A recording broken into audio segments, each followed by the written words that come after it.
If I'm gonna ask you who's the leading world power, what is the first country that would come to your mind? The USA, right?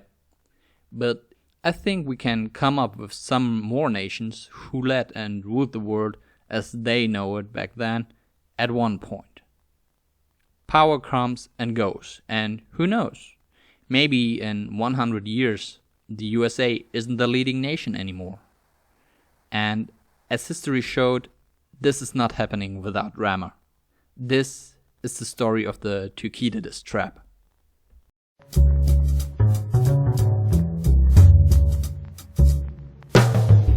Before we start, I need your help. I already published a few videos, which are the first that I have ever made, and I'm still learning a lot about editing, voice recording, and how I can present these topics to give you better content. If you're interested in economics and economic history, please subscribe to my channel, leave a like, give me some love in the comments, share this video, and also let me know in the comments below what other topics I should cover for you in upcoming videos. With that out of the way, let's go back to the video. To who, you might ask? And if you haven't been to the US military school or studied political science or history, you probably haven't heard of him before. If we go back in history, there were a lot of other nations which were superpowers. The British Commonwealth, the French with Napoleon Bonaparte, the Spanish Empire, the Romans, the Greek with Alexander the Great, just to name a few of them. Nations were rising and falling over the time, and others took their position.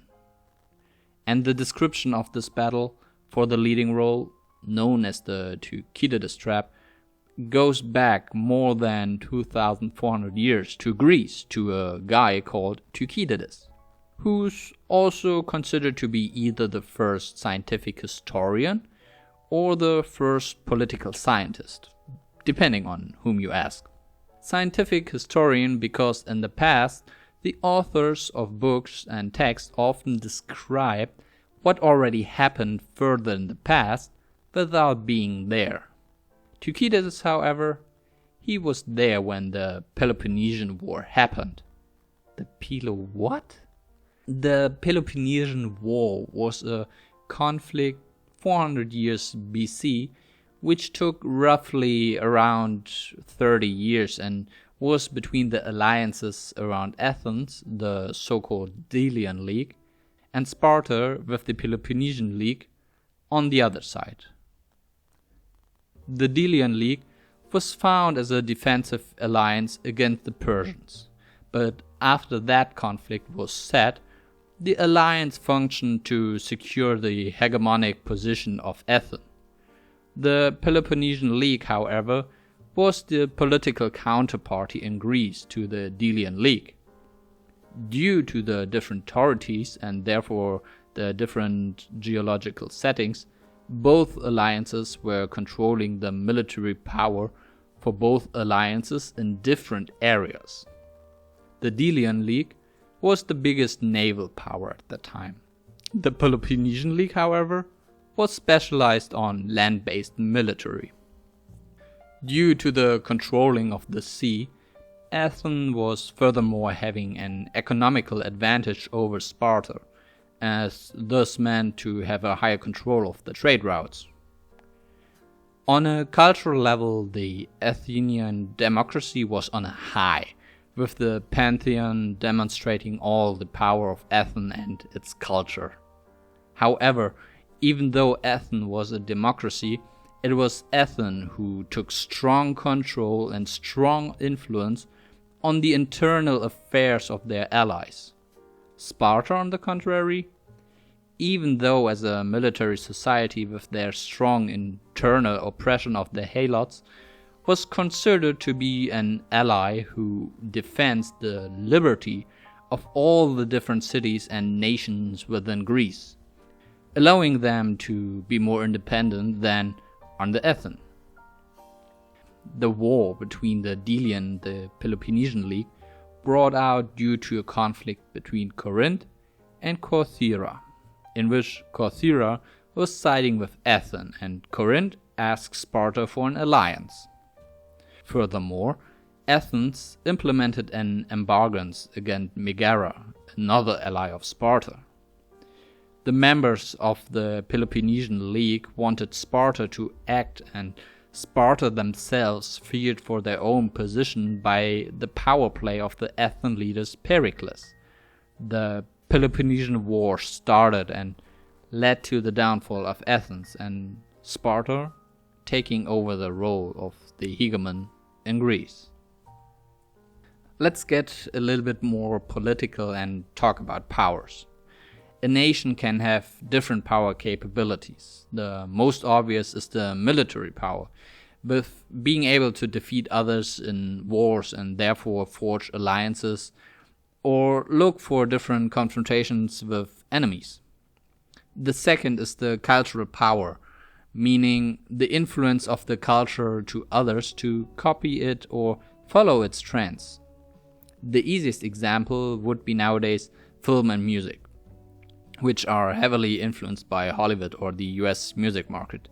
But also South Korea with their K-pop music is a good example for a country with a high cultural power.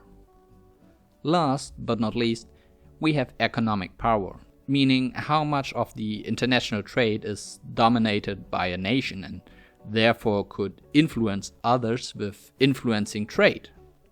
A good example for high economic power would be Germany, as the military and cultural power is pretty low.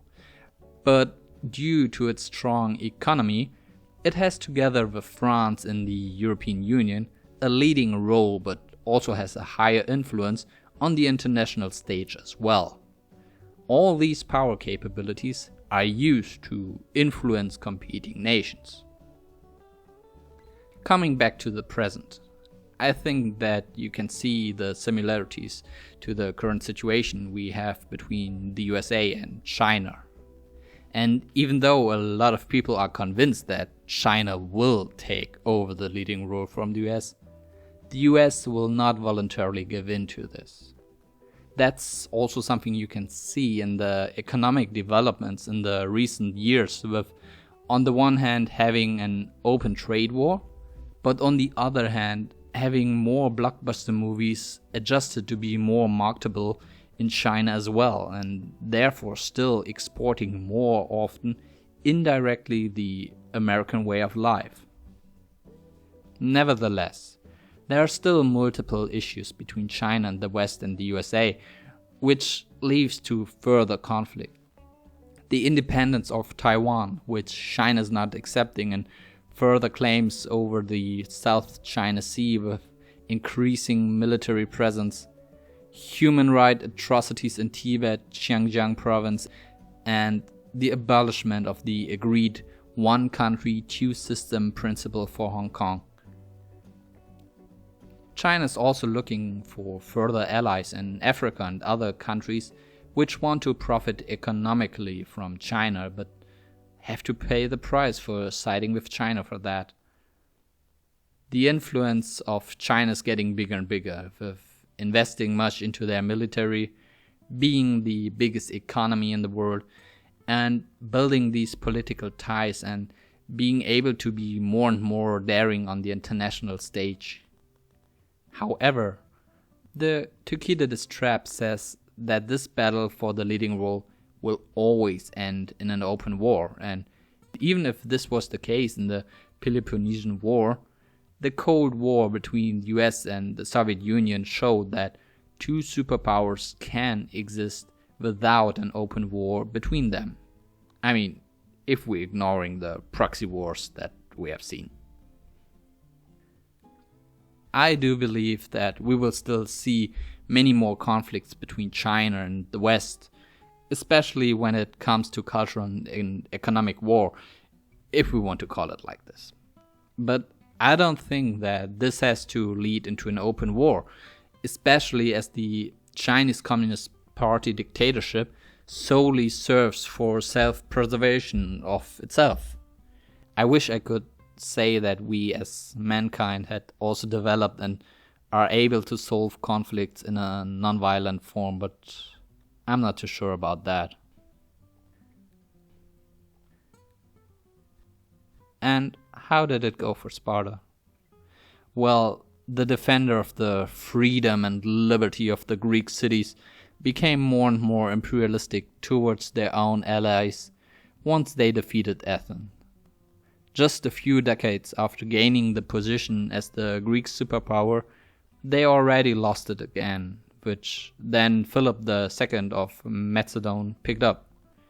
He was, by the way, the father of Alexander the Great. You might have heard of him. But what do you think?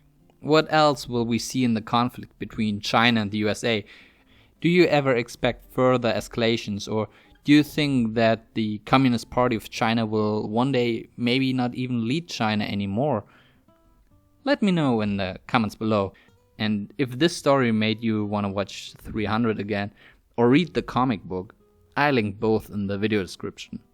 Furthermore, I like the movie Red Dawn, where a North Korean invasion took place in the USA. The script, however, for this movie was changed, as it was first a Chinese invasion, and it was just changed to a Korean invasion due to pressure by China. Also, let me know what other topics I should cover in upcoming videos, and if you're interested in videos like this, please do not forget to subscribe to my channel and watch my other videos, like how Hitler wanted to defeat the United Kingdom with counterfeits, which I linked here. And I'll see you in the next one.